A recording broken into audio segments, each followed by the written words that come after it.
Dr. Joseph Wood, today, author of the book Miracles Minutes. Today's subject matter is facts are useless. Um, so, a lot of people may say, what are you talking about? Aren't we supposed to study and learn facts? But let's talk about human motivation. Let's talk about the realities of life. So, I'm going to use the statistical fact that out of 10 people who are in the hospital for a heart attack from smoking, do you know how many people actually quit? And the answer's one or two. So they know smoking's bad for them. They just had the scare of their life.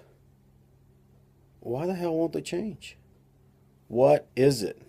So I bring this subject matter up because as humans, we all love and care about somebody else. We want to express our love to them. And our modus of communication is, just pound, pound, pound. Everything's a hammer. Just keep beating, beating, beating on people. An external motivator or stick or carrot. So please do this. I love you. Don't do this. I'm going to beat you. Da da da da da. But as a parent, you could do that on a child. You can use your force and all that stuff. But external motivation doesn't last. And what happens is the person goes back to their old way of being as soon as you take away force. So even in business, you try to motivate your employees to do things and you threaten to fire them or you offer them a raise. Again, this doesn't work. I know Daniel Pink wrote a book called Drive. He talks about internal motivation. So what turns on a human being? And I'm not an expert on the subject matter. Just bring this up in conversation today, and maybe you can explore it along with me of what is internal motivation and how does it work. And usually it's someone's wanting something really bad, but they're not saying it. And then also in the brain, there's also, I call it the seesaw effect. Do I want what's in this hand or in this hand? So even though you could present a nice dream, a nice picture that try to create some sort of motivation to motivate someone to get moving in the right direction, if they don't want that, they're not going to move. They won't be motivated. Or even if they do want it, but they don't believe they can have it, or they don't believe they deserve it. And that's a pretty interesting philosophy right there. Is some people want love, they want it really bad, but they don't believe they deserve it. So there's some psychology that kind of goes into this. Every person's a little different. You have to be a good listener and kind of get in their head to listen to another human being, listen into what it is that they're wanting. And even if you present what they're wanting in front of them, that doesn't necessarily mean they're going to be internally motivated to go for it.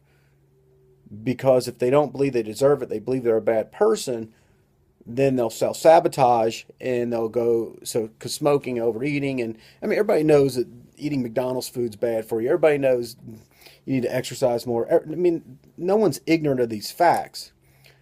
But even with all these facts, just keep posting on Facebook, hey, why is McDonald's food so cheap? And everybody already knows these facts. This is nothing new. It says right there on the side of the cigarette carton, hey, this could kill you. In spite of that, people don't take action. Why not? Because smoking may be serving a emotional need for that person. So let's suppose they can't find peace within themselves. So, and they're quote, I am stressed. So that's what they declare for themselves. They identify with as a person who's upset or stressed all the time. So then how they cope with it? They grab the blanket, they grab the cigarette, and that's what they do to self-soothe. It's almost like a baby with a pacifier. This is how this human being learned to self-soothe. So now you're threatening to take away how they know how to calm themselves down. It's a tool that works for them, unhealthy, dysfunctional, but it is serving that core need of, hey, I know how to get myself in a relaxed state when I do this. It could be drinking, it could be shopping, it could be whatever.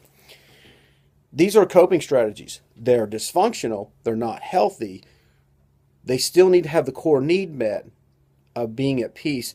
So there has to be maybe a conversation to look inside the brain and do some things. So Again, this conversation is about how sometimes it starts to answer the question why someone you care about, why someone you love, no matter how much you nag them, no matter how much you beat on them, and you're getting tired and they're tired of hearing it, why won't they get moving in the right direction? My suggestion is you start studying core emotional needs, become a better listener yourself, and learn how to improve your own communication skills so you can be that better parent, you can be that better wife, you can be that better boss, and you can be a better human being for everybody around you. So thanks a lot and have a great day.